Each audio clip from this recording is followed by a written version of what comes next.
มินาปุญญกรรมเมนะด้วยบุญนี้อุทิศให้อุปัชฌายะคุณุตตระอุปัชฌาย์ผู้เลิศคุณอาจาริโยปการะและอาจารย์ผู้เกื้อหนุนปัญจปิตาทายะตกาทั้งพ่อแม่แต่ปวงญาติตุลิโยจันทิมาราชาสุวรรณจันทร์และราชาโอนาวันตานาราปิตาผู้ทรงคุณเลิศสูงชันพระมมาราชอินทราชาพรหมาและอินทราโลกปาลาเทวตาทั้งตัวเทพและโลกบาลยะโมมิตาอนุสาจายมมาราชมโนมิมันตตะเวริกาปิตาผู้เป็นกลางผู้จอมขานสัพเพสัตตาสุขิอันโตขอให้เป็นสุขสันต์ทุกทั่วหน้าอย่าทุกคนปุญญานิปัสสนานิเมบุญของที่ข้าทำจงช่วยนำให้สุภาพลตัวขันธติวิธังเทนโตให้สุขสามอย่างล้นเกี่ยปังคาเปตโวมัตตังให้รู้ถึงนิพพานเอมินาปุญญกรรมเมนะด้วยบุญนี้ที่เราทำเอมินาอุทิศเสนาจาและอุทิศให้ปวงสัตว์เกี่ยปังสุระเทเทวะเราบันได้ซึ่งการตัดการโมอาทานาเจตนาตัวตัณหาอุปาทานเยสัตตาเนหินาธัมมาสิ่งชั่วในดวงใจยาวานิพพานโตมะมังกว่าเราจะถึงนิพพานนาสันตุสัมปทาเยวะมาลายสิ้นจากสันตานยะถาจาโตภเวภเวโตโตบุตรที่เราเกิดผู้โชจิตังสติปัญญา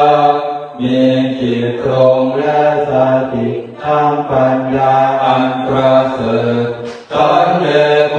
วิริยมินาพร้อมทั้งความเพียรเลิศเป็นเครื่องบูดกิเลสหายมาดาลาพันโตโนกาสังโอกาจะพึงมีแก่หมู่มารทินทั้งหลายอาตุนจักริเยสุเมเป็นคำประทุษร้ายทำลายล้างความเพียรจบพุทธาทิปวโรนาโตพระพุทธผู้บวรณะอัมโมนาโตอารุตตโมพระธรรมที่พึงอุดมนาโตปัจเจกพุทโธจาพระปัจเจกพุทธโสสังโฆนาโตตารุนามาโทพระสงฆ์ที่พึงไผ่หอมเทโสตมานุภาเวนะด้วยอานุภาพนามาโรกาสังละพันตุมาขอหมู่มัจจะได้ทำทัสสะปุญญานุภาเวนะด้วยเดชบุญอันสิบพองมาโรกาสังละพันตุมาอย่าเปิดโอกาสแก่มันเถิดมิ ปุญญกรรมเมนะด้วยบุญนี้อุทิศให้ผู้ปัจจยคุณุตตระผู้ปัจจาผู้เลิศคุณปัจจาริโยภการะและอาจารย์ผู้เกื้อหนุนปัญจปิตาทายาตกาทั้งพ่อแม่แต่ปวงญาติตุริโยจันทิมาราชาส่วนจันและราชาโอนาวันตานาราปิตาผู้ทรงคุณเหลือสูงชาติพระมามาราชอินทราชาพรหมาและอินทราโลกาภาลาเทวตาทั้งตัวเทพและโลกาบาลยะโมมิตาอนุสาจายมมาราชมโนมิมันตตะเวริกาปิตาผู้เป็นกลางผู้จอมขานสัพเพสัตตาสุขิอนโตขอให้เป็นสุขสันต์ทุกทั่วหน้าอย่าทุกคนปุญญานิภาการานิเมบุญของที่ข้าทำจงช่วยทำให้สุภาพลตัวขันธติวิธังเทนโตให้สุขสามอย่างล้นเยปังคาเปตะโวมัจจังให้รู้ถึงนิพพานธรรมเอเมนะปุญญกรรมเมนะด้วยบุญนี้ที่เราทำเอเมนะอุทิศเสนาจาแล้วอุทิศให้ปวงสัตว์เยปังสุรเทเทวะเราวันได้ซึ่งการตัดการโมอาทานาเจตานังตัวตัณหาอุปาทานเยสัตตาเนหินาธัมมาสิ่งชั่วในดวงใจ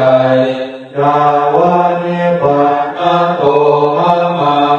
กว่าเราจะถึงนิพพานนาสันตุสัมปทาเยวะมาไกสิ้นจากสันตานยะถาจะโตภเวภเวโตโตภพที่เราเกิดปุโตจิตตังสติปัญญามีจิตตรงและสติทางปัญญาอันประเสริฐสันเลโกวิริยมินาพร้อมทั้งความเพียรเลิศเป็นเครื่องบูดกิเลสหายมาดาลาพันโตโนกาสังโอกาจะพึงมีแก่หมู่มันทินทั้งหลายกาตุนจักริเยโสเมเป็นคำประทุษร้ายทำลายล้างความเพียรจบพุทธาทิปวโรนาโตพระพุทธบวรณะอัมโมนาโตอารุตตโมพระธรรมที่พึงอุดมนาโตปัจเจกพุทโธจาพระปัจเจกพุทธโสสังโฆนาโตตารุมามาโทพระสงฆ์ที่พึงไผ่หอมเทโสตมานุภาเวนะด้วยอานุภาพนามาโรกาสังละพันตุมาขอหมู่มัจจะได้ทำทัสสะปุญญานุภาเวนะด้วยเดชบุญอันสิบปองมาโรกาสังละพันตุมาอย่าเปิดโอกาสแก่มันเถิดมินาปุ ปุญญกรรมเมนะด้วยบุญนี้อุทิศให้อุปัชฌายคุณุตตระ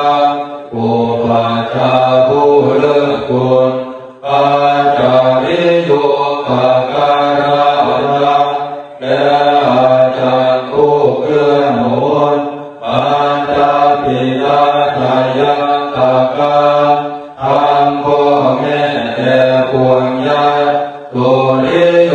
จันทิมาราชาสุนจันและราชาโอนาวันตานาราปิตาผู้ทรงคุณเลิศสูงชาติพระมามาราชอินทราชาพรหมาและอินทราโลกปาลาเทวตาท่านตัวยเทพและโลกบาลยาโมมิตามนุสาจายมมาราชมโนมิตมันตตะเวริกาปิตาผู้เป็นกลางผู้จอมปราณสัพเพสัตตาสุขิอันโตขอให้เป็นสุขสันต์ทุกทั่วหน้าอย่าทุกคนปุญญานิปัสสนานิเมบุญผลที่ข้าทำจงช่วยทำให้สุภาพลตัวขันจติวิธังเกินโตให้สุขสามอย่างล้นเยปังคาเปตโวมัตตังให้รู้ถึงนิพพานเอเมนะปุญญกรรมเมนะด้วยบุญนี้ที่เราทำเอเมนะอุทิศเสนาจาและอุทิศให้ควงสัตว์เยปังสุรเทเทวะเราบันได้ซึ่งการตัดการโมอาทานาเจตานังตัวตัณหาอุปาทานเยสัตตาเนหินาธรรมาสิ่งชั่วในดวงใจ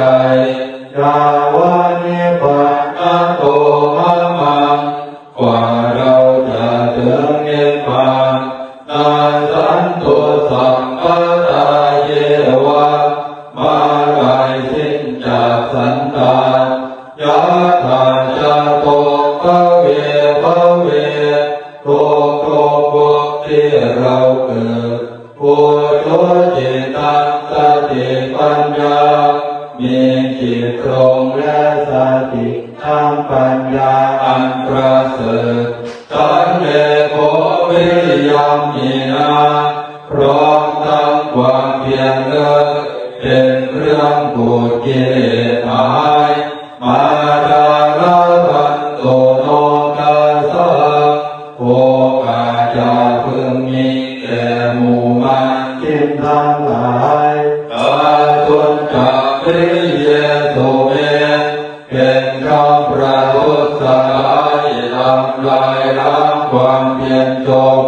โอทาทิปวโรนาโตพระพุทธบรณะอัมโมนาโตอรุตตโมพระธรรมที่พึงอุดมนาโตปัจเจกพุทโธจาพระปัจเจกพุทธโสสังโฆนาโตตารุมามาโทพระสงฆ์ที่พึงไผ่หอมเยโสตมานุภาเวนะด้วยอานุภาพนามาโรกาสังละพันตุมาขอ